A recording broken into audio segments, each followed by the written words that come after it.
A three-judge bench comprising Nate Ndawendapo, Harald Geyer and Oben Sibea removed the case from the roll on the 18th of this month, after initially postponing it to allow the applicants to join all interested parties and provide security of cost of $50,000. The complainants argued that electronic voting machines are licensed to the Indian Army and their use in last year's elections violated Namibia's sovereignty as guaranteed in the constitution.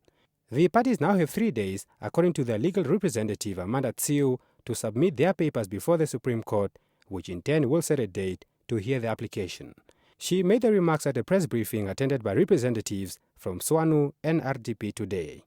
The Electoral Court deliberately used delayed tactics for not to hear the merits, because they knew they have to pronounce themselves on sovereignty in terms of Article 1 of the Namibian Constitution.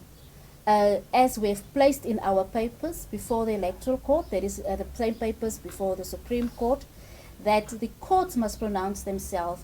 ECN has admitted that these EVM machines that was used are the intellectual property of Indian Army, that is state security. So we have to, as Namibians, we must know, and it is the duty of the courts, they are duty bound, to inform the Namibian nation who ran the elections this whole time. The parties also wrote an official complaint to the Judicial Service Commission calling for the impeachment of Judge Nate Ndawendapo for alleged misconduct during the hearing. Advocate Mati Asino represented the ECN and the Minister of Urban and Rural Development in the matter. Kaipa Herekanji, NBC News, Windhoek.